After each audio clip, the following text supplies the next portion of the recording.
Halo, ketemu lagi dengan Indonesia Mengajar ABK. Tema kali ini, bagaimana memilih terapis yang cocok untuk anak kita. Indonesia Mengajar ABK adalah sebuah komunitas yang mengajak orang tua ABK, guru, dan terapis untuk berdaya berpikir. Kembali ke topik tentang bagaimana cara memilih terapis atau guru untuk anak kita yang tepat. Jadi saya menggunakan kata tepat ya, bukan baik gitu ya, karena baik itu um, bisa dimaknai banyak sekali. Tapi kalau tepat ya sesuai gitu. Jadi saya banyak membantu orang tua untuk mendapatkan terapis baik yang ada di daerah saya atau di luar daerah gitu ya, atau bahkan yang di pelosok. Jadi memilih yang tepat itu berdasarkan kemampuan ekonomi, itu pasti. Kemampuan kita membayar.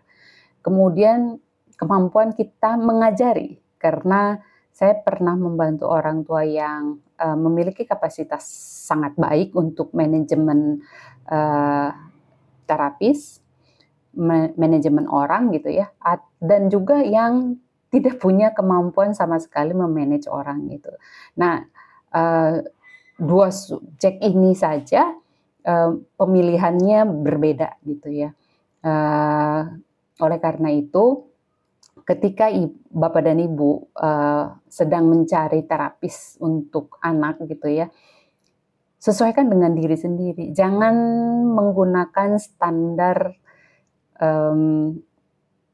orang lain gitu ya, atau lembaga bahwa harus kriteria A, kriteria B gitu ya. Karena ketika kita menaruh itu di kriteria kita, sedangkan kita tidak memiliki kemampuan untuk memanage orang tersebut, maka kemampuan yang dia miliki itu akan sia-sia di tangan kita.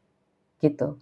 Jadi cari yang akan mengupgrade diri anak, tapi kita juga masih memiliki kemampuan untuk memanage orang tersebut gitu ya.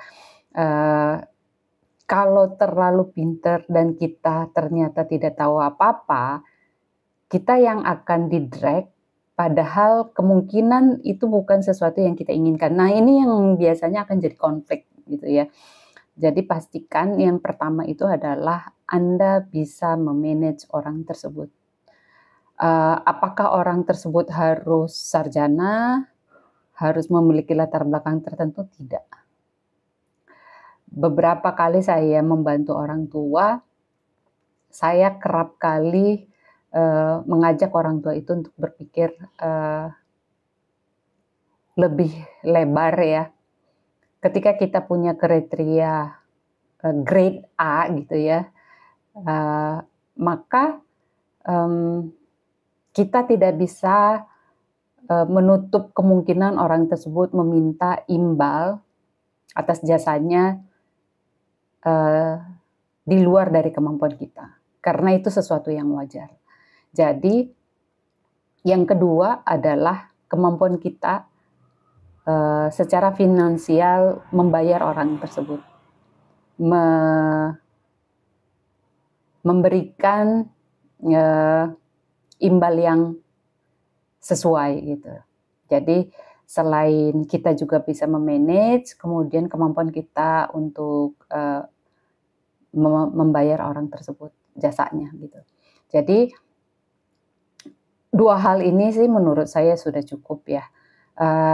Karena kalau kita berfokus pada orang tersebut harus grade A, maka kita harus siap-siap dengan dananya gitu. Tapi kalau tidak, maka ya sesuaikan gitu. Sesimpel itu. Jadi dua hal ini saja sih. Selain ke kriteria lain ya, misalnya dia harus suka sama anak gitu ya, punya kemampuan lain yang akan menambah benefit untuk anak gitu. Tapi kalau harus pinter itu subjektif. Kemudian harus kreatif, itu keterampilan yang bisa diajarkan. Kalau kita mampu me-manage dan mengajari gitu. Jadi itu akan muter-muter di situ aja sih, gitu. Jadi, mmm, kenali diri supaya bisa, meng-hire orang, supaya bisa mengenali orang lain. Jadi kenali diri dulu, jangan asal, meng-hire orang, memperkerjakan orang gitu ya. Yang ada akan banyak konflik gitu. Oke, semangat!